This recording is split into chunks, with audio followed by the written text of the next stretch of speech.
And I just pray that you continue to lean on Him for everything, for all things, the good and bad. Um, and I'm happy you're here so that we can dive into the Word of God together and draw closer to the Lord. So today I will be reading Proverbs 11. So let's get started. I'm talking kind of low because my baby is asleep, like in the living room, which is like right here. So I'm trying to keep her asleep so she's not grumpy. But okay, let's start. And of course, I've already prayed over the word, and I'm reading from Bible. Okay. Chapter 11. The Lord detests the use of dishonest scales, but He delights in accurate weights.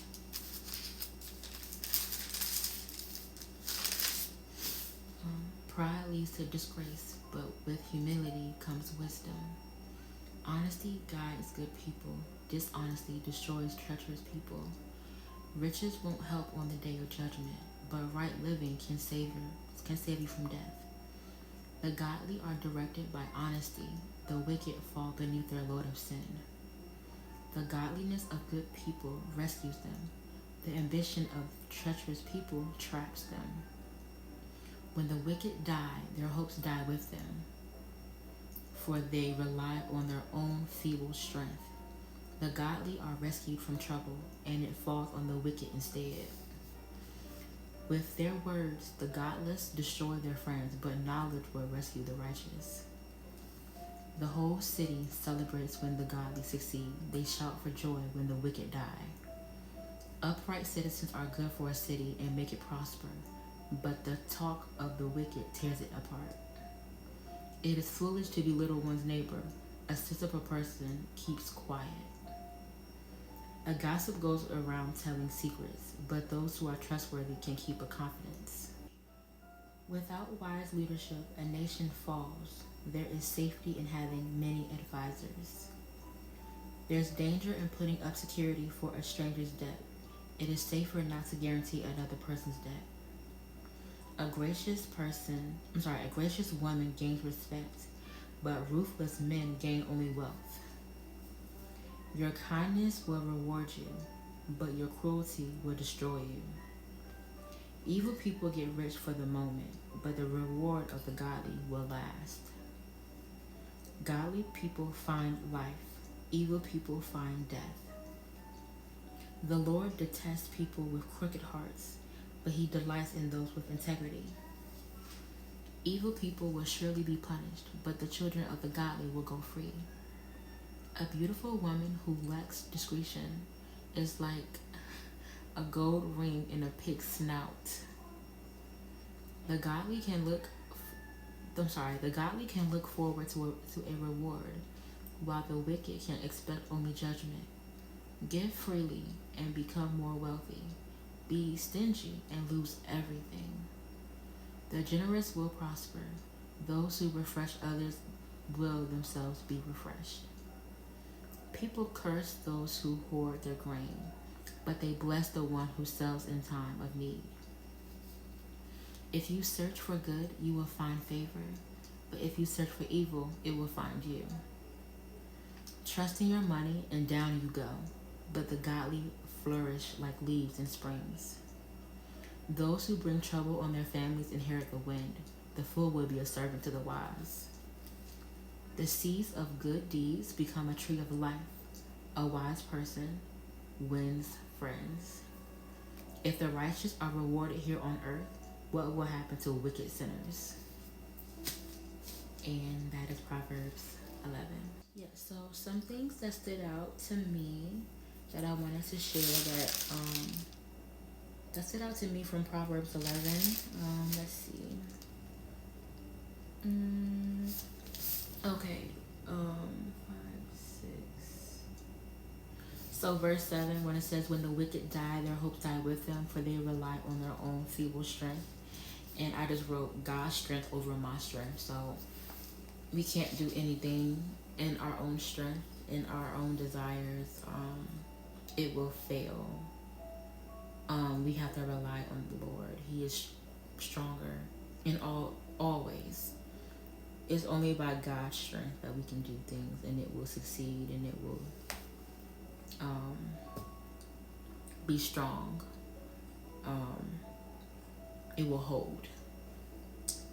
And something else that stood out to me was 11, verse 11. Upright citizens are good for a city and make it prosper, but the talk of the wicked tears it apart.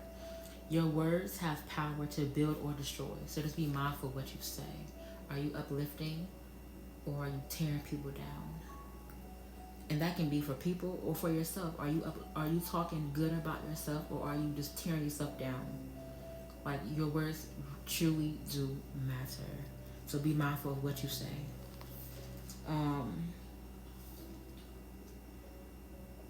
This is one of my favorite verses.